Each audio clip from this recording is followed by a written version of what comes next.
That Martez Seay was found unresponsive in his cell Monday at Limestone Correctional Facility. They say he was taken to a healthcare unit where he was pronounced dead shortly afterward. A cause of death is being investigated. Multi-million-dollar criminal enterprise. He and Adrian Taylor, Ishmael Gregory, and Hendarius Archie, all convicted of conspiring to distribute various illegal substances. Welcome back to the channel. Today, we're diving deep into the stories of three notorious figures in the world of crime: Rolando Antuain Williamson, Shauntay Sheikh Craig, and Martez Seay. These tales of power, betrayal, and ultimate downfall show how dangerous the world of drug trafficking and organized crime can be, even in smaller cities and towns far from the border. From Birmingham, Alabama's drug scene, to the national operations of the Gangster Disciples and the violent spree of a feared killer, these stories highlight the complexities and dangers of criminal enterprises and the relentless efforts of law enforcement to bring these criminals to justice. The death of a Birmingham inmate. The Department of Corrections tells us that Martez Seay was found unresponsive in his cell Monday at Limestone Correctional Facility. They say he was taken to a healthcare unit where he was pronounced dead. He's believed to be connected to the murder of 5 people in the Birmingham area over a decade ago. Died in a Limestone County prison. 39-year-old Martez Seay was found unresponsive in his cell on Monday. AL.com reports he pleaded guilty to capital murder in 2011. The Alabama Department of Corrections say an inmate died after showing erratic behavior. Authorities say DeMarcus McLeod entered the dining hall at Limestone Correctional Facility on Wednesday. He began showing erratic behavior and had to be subdued by officers. He was taken to the health care unit, where authorities say he became unresponsive. Today, we're covering the shocking story of Martez Seay, a notorious figure who admitted to killing 5 people in Birmingham between 2008 and 2009. Seay, 39, who was serving a life sentence without parole, recently passed away in prison.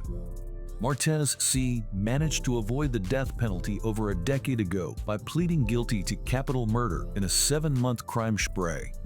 He also pleaded guilty to conspiracy to commit murder in the 2008 shooting of his girlfriend, Condi Hawkins, who was left paralyzed. Described as a cold-blooded killer on the first 48, Seay led a violent gang and was a feared figure in the criminal underworld. Officials from the Alabama Department of Corrections reported that Seay was found unresponsive in his cell at Limestone Correctional Facility. Despite efforts to revive him, he was pronounced dead by the attending physician. The cause of his death is under investigation, with an autopsy pending. Seay was the eldest of the infamous Seay siblings, all of whom have criminal records. His brothers are also serving time for murder, and their mother, Rolando Seay, was convicted of conspiracy to commit murder in connection with the shooting of Hawkins. In a 2012 episode of The First 48, Seay's defense lawyer highlighted his chilling lack of fear regarding killing or dying. Seay's crime spree included several murders. In November 2008, he killed Christian Callens during a robbery attempt and later murdered Gregory Shelton Jr., an accomplice in Callens' murder. In December 2008, Seay carried out a murder for hire, killing Osmond Williams and Darrell Sampson. In May 2009, he murdered Lonnie Vaughn during a robbery for cash in a vehicle. Vaughn's body was found in northeast Jefferson County, shot multiple times. In June 2009, Seay conspired to kill Condi Hawkins to prevent her from testifying against him. Using a jailhouse telephone, he orchestrated the attempted murder. Hawkins, a security guard aspiring to be a nurse, survived the attack and provided crucial testimony against her attackers, despite her injuries. She later died in 2020 at the age of 36.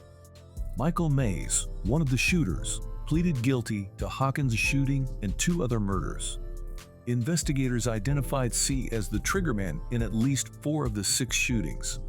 His gang targeted victims unlikely to report the crimes to police. Former Birmingham Homicide Sergeant Sam Noblet described Seay's operations as an enterprise focused on robbery and murder. Seay's brothers also have long criminal histories. Martez Seay is serving a life sentence for the 2004 murder of Joe Mack Carpenter Sir and the attempted murders of 2 others. Demarius Seay, the youngest brother, pleaded guilty to felony murder in the 2008. He is serving a life sentence with the possibility of parole. Rolando Seay, their mother, pleaded guilty in 2010 to conspiracy to commit murder and hindering prosecution. Before her conviction, she expressed remorse for the affected families and questioned what more she could have done to prevent her sons from turning to crime. She lamented the life of violence her family became entangled in, stating, "This is what I didn't want, not in my life and not in my family. I just want to know what part I missed. I want to know what did it. I don't know what else I could have done." Shauntay Craig, also known as Shake, from Birmingham. Craig, 42, was sentenced to 40 years in prison after pleading guilty in August 2019 to charges of racketeering conspiracy, which included murder and drug trafficking.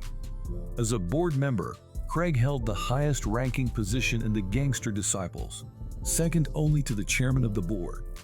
According to the U.S. Department of Justice, Craig orchestrated violence, drug trafficking, and murders, including the killing of a government informant in Colorado to protect his drug operations. They terrorized communities across the country by engaging in and ordering multiple acts of violence, including murder, stated Nicholas L. McQuaid, Acting Assistant Attorney General of the Justice Department's Criminal Division. The significant sentences imposed on Craig for his national leadership role in the gang, and on Glass for creating an army of teenage killers, demonstrate that even the most sophisticated and ruthless gangs are no match for the coordinated efforts of federal, state, and local law enforcement. The Gangster Disciples are a national gang with origins in Chicago dating back to the 1970s. The gang is highly structured, featuring a hierarchy of leadership positions known as positions of authority. They strictly enforce rules among their members, with the most important being silence and secrecy, which prohibits cooperation with law enforcement. Violating this rule is punishable by death. Evidence presented at trial showed that the Gangster Disciples were responsible for at least 24 shootings between 2011 and 2015, including 12 murders. Craig were the driving force behind the devastation the gang caused, said Chris Hacker, special agent in charge of the FBI's Atlanta field office. Our goal is to dismantle these organized, violent criminal enterprises, and we could not do it without the efforts of the FBI-led Safe Streets Gang Task Force and its state and local partners. Multi-million-dollar criminal enterprise. He and Adrian Taylor, Ishmael Gregory, and Hendarius Archie, all convicted of conspiring to distribute various illegal substances. These convictions were the result of a 3-year investigation by the Organized Crime Drug Enforcement Task Force. Today, we're diving deep into the story of Rolando Antuain Williamson, one of Birmingham, Alabama's most notorious drug traffickers. This tale of power, betrayal, and ultimate downfall shows how dangerous the world of drug trafficking can be, even in small towns and mid-sized cities far from the border. Our story begins in Alabama, where one of Williamson's drug couriers betrayed him, allowing investigators to listen in on their discussions about drug deals. This crucial evidence was gathered by the FBI North Alabama Safe Streets Task Force, putting Williamson's freedom at risk. Williamson, known as Baldhead or Baldhead despite his thick braids, was a prominent figure in Birmingham's drug scene. He often flaunted his wealth, posing with stacks of $100 bills and custom-made diamond jewelry displaying his initials. His case highlights how Mexican cartels target not just large cities, but also smaller towns, fueling the deadly drug epidemic in America. In the summer of 2019, Williamson planned a trip to Atlanta, a key cartel transshipment point, to pick up another drug load. However, FBI agents arrested him, searching his home and 2 other properties. Inside his home, they found several different drugs, up to 75,000 potentially lethal doses.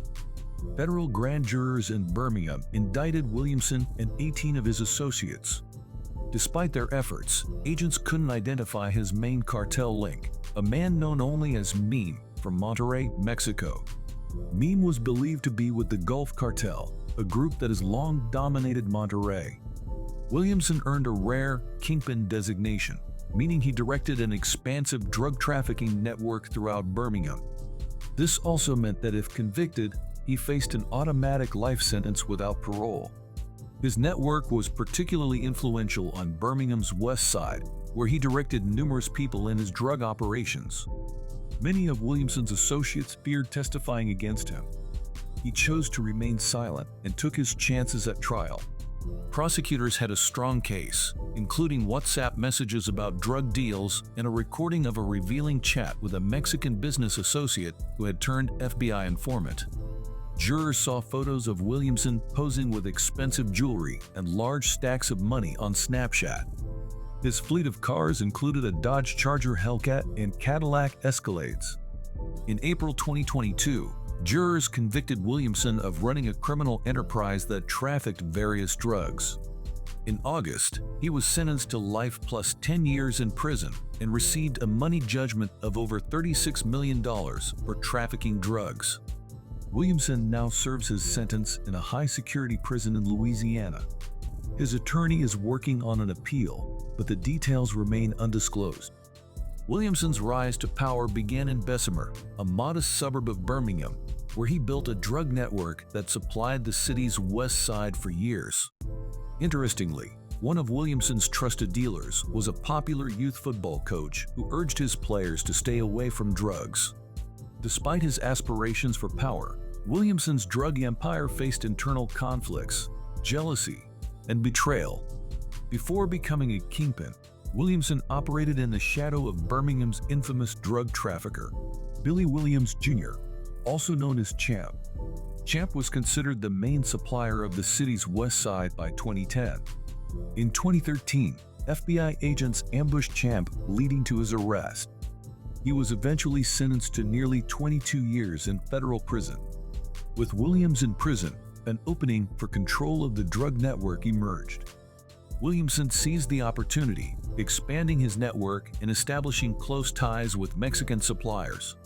However, his rise also attracted the attention of law enforcement. Trusted associates betrayed him, providing critical evidence that led to his downfall. In a secret recording, investigators heard Williamson discuss a drug ripoff, a possible kidnapping, and a desire for revenge. He also mentioned his Mexican supplier, Meme, and the risks of traveling to Monterrey.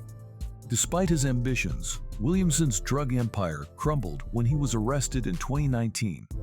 During sentencing, U.S. District Court Judge Anna Marie Carney-Axon expressed concern about the impression Williamson left on young people, cautioning against glamorizing the drug trade. This case is a stark reminder of the dangers and complexities of the drug trade, showing that even the most powerful figures can be brought down by their own actions and the efforts of dedicated law enforcement. These stories of Rolando Antuain Williamson, Shauntay Craig, and Martez Seay are stark reminders of the destructive impact of drug trafficking and organized crime on communities across America. Despite their power and influence, each of these men ultimately faced justice, their criminal empires brought down by their own actions and the tireless work of law enforcement. Their tales serve as cautionary examples of how the pursuit of power through crime leads only to downfall and despair. As we reflect on their stories, we must also recognize the ongoing efforts needed to combat the pervasive influence of such criminal activities and protect our communities from their devastating effects.